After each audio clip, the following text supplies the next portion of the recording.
Fala galera, Bruno Jolanda aqui pela Astron e hoje a gente vai trocar uma ideia sobre uma coisa que causa dúvida em muita gente, que é qual é a diferença ou até o que de fato é um sensor. Então, cara, vamos lá, primeira coisa. Vamos falar rapidamente sobre a história do cinema aqui, a história do audiovisual como um todo. Quando a gente começa quando criam-se as câmeras, elas trabalham com a lógica de filme, que é um material que reage quimicamente à luz, formando a imagem que depois é revelada, e os negativos, aquilo tudo que a gente já conhecia. Quem nasceu na década de 90 ainda conviveu bastante com isso. Agora, quando a gente está falando de câmeras novas, câmeras digitais, em que a gente não tem esse filme, o que a gente tem é um paralelo a ele. O que seria esse paralelo? É um sensor. E a gente pode até falar que é um sensor de luz mesmo, porque o que ele faz ele recebe a luz que passou através da lente que você está usando, e com isso, pela sensibilidade que ele tem, e só uma coisa, sabe quando a gente fala sobre megapixel? Esses pixels são físicos, ou seja, eles de fato existem no sensor, e são milhões de pixels nesse sensor, nesse wafer que a gente chama, tipo de processador de computador mesmo, e sensores de forma geral, mas não vou entrar nisso agora, pelo amor de Deus, mas voltando, sem devagar. Então a gente tem esse sensor que recebe a luz, interpreta e forma a imagem que depois você vê no teu monitor, na tua câmera. E cara, esses sensores podem ter tamanhos diversos. E é exatamente isso que a gente vai estar abordando aqui no vídeo de hoje.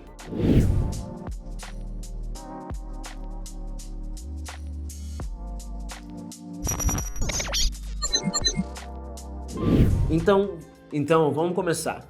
Qual é o sensor que a gente vai usar como referência? Ou seja, o principal, entre muitas aspas, O principal sensor, que é a referência geral quando a gente fala de fotografia, ou full frame, quadro completo, seria o sensor de 35mm, que era um sensor muito natural para câmeras de fotografia e que tomou a posição como o reizinho. E ele é um dos maiores sensores que a gente vai ter acesso. Maior do que ele, só o que a gente chama de médio formato, mas, cara, é um sensor muito restrito, em que a gente vai estar vendo só em câmeras, por exemplo, como uma Hasselblad. E é um sensor muito caro, de câmeras de dezenas de milhares de reais. Eu, sinceramente, não conheço nenhuma câmera de menos de dezenas de milhares de reais que tenha um sensor como esse. E até centenas de milhares de reais, dependendo da câmera que a gente está falando. É um dos sensores muito utilizados em moda e publicidade, principalmente, porque eles conseguem te oferecer um campo de imagem, uma possibilidade de trabalhar com desfoque muito grande, então era muito queridinho por grandes profissionais do mercado. Agora, falando do sensor de 35mm, como a gente falou antes, é um sensor que a gente considera como padrão, é um sensor muito utilizado e que as câmeras DSLR e mirrorless, principalmente de alta entrega, vamos colocar assim, mais profissionais, vão ter sensores desse tamanho. Então, por exemplo, uma 7S3, as câmeras da Panasonic, como a S1H, câmeras da Canon também, como a R9, a R7, se não me engano, também tem um sensor full frame. Então a gente vai estar vendo que em câmeras de mais alto desempenho, de mais alto valor, mais caras, vão estar de forma geral portando hoje em dia um sensor full frame. Não abaixo, mas menor do que o sensor full frame, a gente vai ter o que a gente chama de Super 35 ou APS-C, que são sensores que vão ter mais ou menos um fator de crop que a gente fala, que é um fator de corte em cima da área de captura do sensor full frame, de 1.5 a 1.6 a 1.4, variando mais ou menos nessa faixa, dependendo da empresa da qual você está comprando, seja Sony, Canon, Nikon, Blackmagic ou qual for. E uma coisa importante, esse crop ele afeta mais do que só a captura de imagem. E antes da gente dar prosseguimento, acho que é muito importante falar sobre isso, porque o que acontece? Quanto menor o seu sensor, maior é a sua profundidade de campo. Se você não entende disso, assiste o nosso vídeo que a gente fala sobre diafragma, obturador e ISO, e essas ferramentas básicas que a gente dá uma explicada sobre isso. Mas profundidade de campo aqui é mais ou menos quanta coisa você consegue ter em quadro, ou seja, em foco, ao mesmo tempo. Então, sensores menores vão ter profundidade de campo maiores. Ou seja, um sensor Super 35 com diafragma aberto em f2.8 e um sensor full frame 35mm com diafragma aberto 2.8, o sensor full frame vai ter menos coisas em foco, o sensor Super 35 vai ter mais elementos em foco na mesma abertura de diafragma. Isso é importante você levar em consideração porque isso vai afetar a forma como você trabalha. Então, no momento de compra, do seu equipamento, saiba disso. Isso é bem importante. Outra coisa também é que tamanho de sensor não tem correlação com o número de pixels. Ou seja, um sensor Super 35 pode facilmente ter mais megapixels até do que um sensor full frame. Apesar do tamanho do sensor ser maior, não necessariamente ele vai ter mais pixels ali naquele espaço, naquela área, né? E uma coisa também muito importante é que um sensor maior, com o mesmo número de pixels que um sensor menor, de forma geral, é claro que essa regra sempre pode ser quebrada, mas de forma geral, ele vai oferecer menos noise, menos ruído na imagem. Por quê? Porque os pixels individualmente no sensor maior vão ser maiores também. Ou seja, eles individualmente vão receber mais luz e logo oferecer menos ruído para mais claridade, né? Para ter mais realce. Que é ótimo, para ser honesto, é uma coisa muito boa para se ter. Mas vamos lá. Uma dúvida também, se a gente vai falar mais sobre em outro vídeo que a gente fez sobre a diferença entre câmeras DSLR, mirrorless e câmeras de cinema.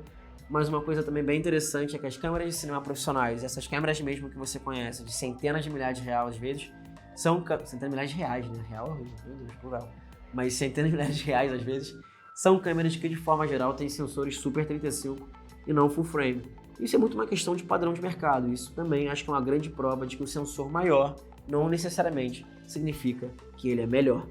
Então, menor ainda que o nosso sensor Super 35 são os sensores MFT, ou Micro Four Thirds, 4 terços, né? Eles são sensores que dão crop em cima do sensor de 35mm de mais ou menos 2 vezes. E, gente, só uma coisa, quando eu estou falando de sensor de crop, fator de crop em cima do sensor, isso quer dizer que, por exemplo, uma lente de 24mm em um sensor 35mm é 24mm, uma lente de 24mm em um sensor S35 é 24 vezes 1.5, logo 36mm. Fez sentido?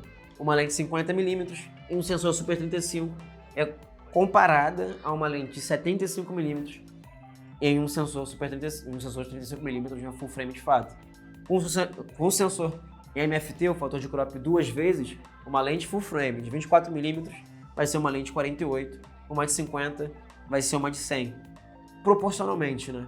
E também é importante falar que você colocar, por exemplo, uma lente feita, né, uma lente Super 35 em uma câmera com sensor full frame, você vai ter um fator de crop, você vai dizer, da própria lente, ou seja, vai ficar preto ao redor, vai ficar uma coisa horrível, você não quer isso. Então, tá com sensor full frame, é muito importante que você use uma lente full frame. Mas, dando prosseguimento, então a gente estava falando do nosso sensor MFT, que é um tamanho de sensor bem cropado, criado pela Panasonic, pela Olympus, se eu não me engano, Olympus, acho que é isso. E vai estar escrito aqui corretamente. Mas é um sensor que, por exemplo, a nossa câmera mesmo, que é uma Blackmagic Pocket Cinema câmera 4K, eu já mandei isso com uma fluidez enorme, não sei nem como. Mas ela mesmo tem um sensor 4K MFT. A gente está usando aqui um Speed Booster, que é um adaptador que, através de um jogo de lentes, né, ele aumenta o sensor, mas isso também vale um vídeo próprio, não vou entrar muito em detalhes disso aqui, desculpa, a gente é muita informação. Mas a gente está com o adaptador da Viltrox, até para a gente poder também usar lentes Canon, né, full frame, na mount MFT, que também é uma mount específica, mas saiba que tem um fator de crop muito grande. Então, para além do sensor MFT, a gente vai ter sensores aí como sensores de celular, por exemplo, que são sensores bem pequenos para caber no espaço disponível, né, no seu celular. Mas, gente, eu acho que consegui passar pelo menos a base, né, o básico do que você precisa saber e entender os termos e os nomes e quais são as consequências também, né, de ter um sensor maior ou menor. Falei aqui da Hasselblad, que é uma câmera que existe uma outra marca também que eu não estou lembrando agora, mas que eu vou colocar aqui embaixo para vocês poderem ver que também faz sensores, né, de largo formato. Mas são câmeras bem raras, gente. Mas de qualquer forma, muito obrigado por quem assistiu até aqui. Gostou? Tem alguma dúvida? Quer falar alguma coisa? Dá uma ideia para o próximo vídeo? Comenta, compartilha com os amigos. Não gostou? Compartilha com os inimigos, bota pra esses caras pra me ouvir a beça porque eu falo muito. E é isso, gente. Foguete não tem ré. Astronautas aqui. Sempre um prazer. Muito obrigado pela companhia de vocês e até a próxima. Uou!